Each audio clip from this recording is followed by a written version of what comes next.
اعوذ باللہ من الشیطان الرجیم بسم اللہ الرحمن الرحیم۔ آج ہم لوگ ایک واقعہ پڑھیں گے، جنات کا ایک واقعہ۔ یہ واقعہ جو ہے وہ صحیح بخاری اور صحیح مسلم میں ڈیٹیل سے آتا ہے کہ جنات کے اوپر پابندی لگا دی گئی تھی۔ جنات جو ہے ان کے اوپر پابندی لگا دی گئی تھی کہ وہ مالا اعلیٰ کی گفتگو نہیں سن سکتے تھے۔ مالا اعلیٰ یعنی کہ فرشتوں کی جو گفتگو تھی وہ نہیں سن سکتے تھے۔ نبی کریم صلی اللہ علیہ وآلہ وسلم کے آنے سے پہلے جنات جو ہے وہ آسمان کی طرف بلند ہو کے فرشتوں سے بات چرا کر کے نجومیوں یعنی جادوگر لوگ کو بتا دیتے تھے۔ جیسے فرشتے اللہ تعالیٰ سے جو بات لے کے آتے تھے ان کی گفتگو سن کے آسمان دنیا میں جا کے وہ جادوگروں کو بتا دیتے تھے جو جنات لوگ تھے۔ پھر لیکن جب وہ روک قائم ہوئی، جب ان پہ روک لگائی گئی، جب پابندی لگائی گئی، تو اس سے ان کے کان کھڑے ہوئے کہ دنیا میں کچھ بہت بڑا واقعہ ہونے والا ہے۔ یعنی کہ ان کو پتہ چلا کہ دنیا میں کچھ بہت بڑا واقعہ ہونے والا ہے کہ جو ہمیں پہلے اجازت حاصل تھی اب وہ بیریئر لگ چکا ہے وہاں پہ۔ اب وہ بیریئر کیوں لگا گیا تھا کہ تاکہ ان کی توجہ اس طرف دلائی جائے کہ دنیا میں کوئی غیر معمولی واقعہ ہوا ہے، یعنی کہ پیغمبر آخر الزماں آ چکے ہیں صلی اللہ علیہ وآلہ وسلم۔ ان کی توجہ اس طرف دلائی جائے تاکہ جو آپ صلی اللہ علیہ وسلم پہ جو وحی آتی تھی وہ اس کو چرا کے کسی اور کو نہ بتا دے، جادوگر لوگ کو۔ تو اب یہ اپن سورہ احقاف کی آیت پڑھتا ہوں میں۔ اعوذ باللہ من الشیطان الرجیم بسم اللہ الرحمن الرحیم۔ وَإِذْ صَرَفْنَا إِلَيْكَ نَفَرًا مِّنَ الْجِنِّ يَسْتَمِعُونَ الْقُرْآنَ فَلَمَّا حَضَرُوهُ قَالُوا أَنصِتُوا فَلَمَّا قُضِيَ وَلَوْا إِلَىٰ قَوْمِهِم مُنذِرِينَ۔ اس کا ترجمہ یہ ہے کہ جس وقت ہم نے متوجہ کر دیا جنات کی ایک جماعت کو، اے نبی صلی اللہ علیہ وآلہ وسلم آپ کی طرف، کہ جب آپ قرآن کی تلاوت کر رہے تھے ان جنوں نے وہ سنا۔ یعنی کہ جب نبی کریم صلی اللہ علیہ وآلہ وسلم جب قرآن کی تلاوت کر رہے تھے تو وہ جنات کہیں وجہ سے جا رہے تھے، انہوں نے سنا۔ اللہ تعالیٰ بول رہے ہیں جس وقت ہم نے متوجہ کیا آپ کی طرف، یعنی کہ ان کا دھیان اس طرف آیا تو اور یہ گمراہ جن تھے، ایک دم گمراہ جن تھے۔ بس ایک بار قرآن سننے میں ان نے حق بات کی تصدیق کر لی۔ قرآن کو ایک ہی بار سننے میں، ایک لمحے میں سننے پر یہ ایمان لے آئے نبی کریم صلی اللہ علیہ وآلہ وسلم سے۔ پھر اللہ تعالیٰ فرماتے ہیں قالوا یا قومنا انا سمعنا کتابا انزل من بعد موسیٰ مصدقا لما بین یدیہ یہدی الی الحق والى طریق مستقیم۔ جب وہ آپ کی خدمت میں آئے، یعنی کہ جب وہ جنات سن کے آپ کی خدمت میں آئے میں پہنچے تو انہوں نے ایک دوسرے سے کہا خاموش ہو جاؤ کیونکہ قرآن پڑھا جا رہا ہے۔ یعنی کہ ایک دوسرے کو بولے چپ چاپ سب قرآن پڑھا جا رہا ہے، وہ سن رہے تھے اس کو۔ تو جب تلاوت ختم ہو چکی تھی تو وہ لوٹے اپنی قوم کی طرف ڈر سناتے ہوئے، یعنی کہ اپنی قوم کی طرف وہ چلے گئے جیسے کہ انہوں نے ایمان لایا آپ صلی اللہ علیہ وسلم پہ، اور اپنی قوم کی طرف ڈر سناتے ہوئے وہ چلے گئے۔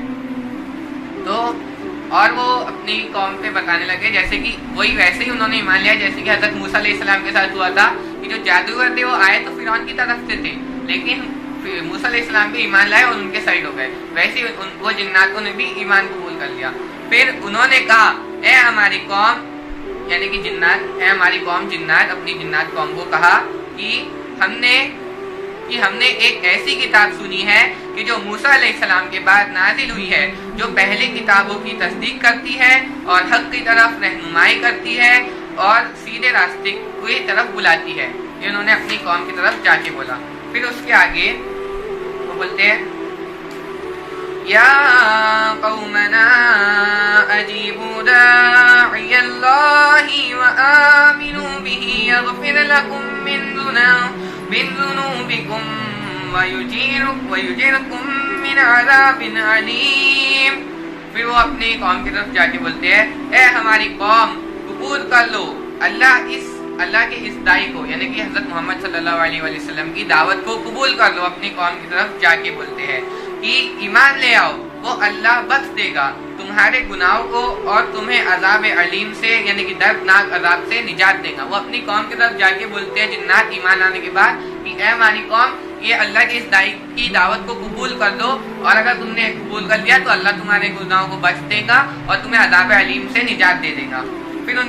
پھر آگے اللہ تعالیٰ بتاتے ہیں ومن لا يجب داعي الله فليس بمعجز في الأرض وليس له من دونه أولياء أولئك في ضلال مبين أولم يرى أن الله الذي خلق السماوات والأرض ولم يعيا يخلقهن بقادر على أن يحيي أولم الموتى بلى إنه على كل شيء قدير. پھر آگے وہ کہتے ہیں اور جو کوئی قبول نہیں کرے گا اللہ کی دائی کی دعوت کو، یعنی کہ رسول اللہ صلی اللہ علیہ وسلم کی دعوت کو جو کوئی قبول نہیں کرے گا تو یاد رکھو وہ اللہ کو عاجز نہیں کر سکتا کہ زمین میں پھر اس کا کوئی مددگار نہیں ہوگا اللہ کے خلاف، زمین میں اس کا کوئی مددگار بھی نہیں ہوگا اللہ کے مقابلے میں. پھر ایسے لوگ ہوں گے کھلی گمراہی میں. پھر اس کے بعد کہتے وَيَوْمَ يُعْرَضُ الَّذِي كَفَرُوا عَلَى النَّارِ أَلَيْسَ هَذَا بِالْحَقِّ قَالُوا بَلَى وَرَبِّنَا قَالَ فَذُوقُوا الْعَذَابَ بِمَا كُنتُمْ تَكْفُرُونَ.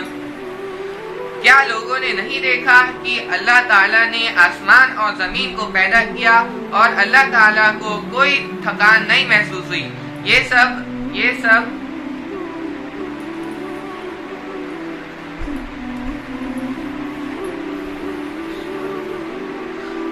کریشن کرتے ہوئے، یعنی کہ اللہ تعالیٰ نے اتنی بڑی چیز بنائی، زمین دنیا آسمان بنائی، اللہ تعالیٰ کے لیے تو بہت چھوٹی چیز ہے، اور اس کو اللہ تعالیٰ کو ان کو یہ کریشن کرتے ہوئے ذرا سی بھی تھکان نہیں محسوس ہوئی کہ اور وہ اللہ تعالیٰ اس پہ بھی قادر ہے کہ وہ مردہ کو بھی زندہ کر دے، بے شک وہ ہر چیز پر قدرت رکھتا ہے.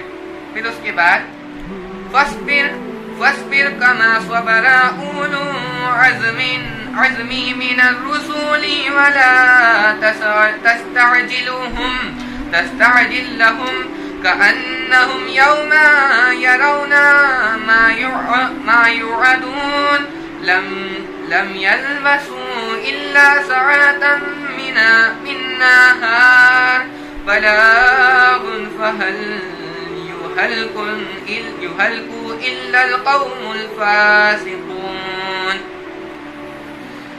جب منکرین لوگ کو انکار کرنے والوں کو، یعنی کہ جب منکرینوں کو انکار کرنے والوں کو قیامت والے دن پیشی کی جائے گی آگ کے اوپر، قیامت والے دن ان کو آگ کے اوپر پیش کیا جائے گا تو کیا کرتے تھے؟ ان کو قیامت والے دن آگ کے اوپر پیش کیا جائے گا تو ان سے اللہ تعالیٰ ان سے فرمائے گا کیا یہ دوزخ سچ نہیں ہے؟ کیا دنیا میں جو تم کو بتایا جاتا تھا اب تو یقین آ گیا نا تم لوگ کو، اب خود آنکھوں سے دیکھ لیا. تو دنیا میں تو تم بولتے تھے یہ پرانے لوگوں کی کہانی ہے، اب اللہ تعالیٰ ان کو بتائے گا کہ کیا یہ دوزخ سچ نہیں ہے جس میں تم کو ڈالا جا رہا ہے؟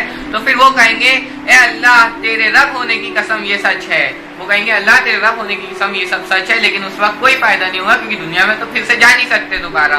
پھر اللہ کہے گا پھر چکھ لو مزہ عذاب کا اس کفر کے بدلے میں جو تم اس دنیا میں کرتے تھے. اللہ تعالیٰ کہیں گے اب اس کفر کے بدلے میں جو تم دنیا میں کیا کرتے تھے اب عذاب کا مزہ چکھ لو.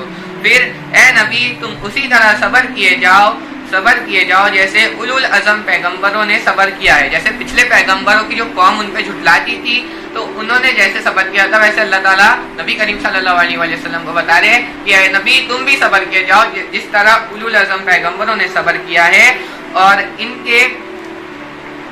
ان کے معاملے میں جلدی نہ کرو.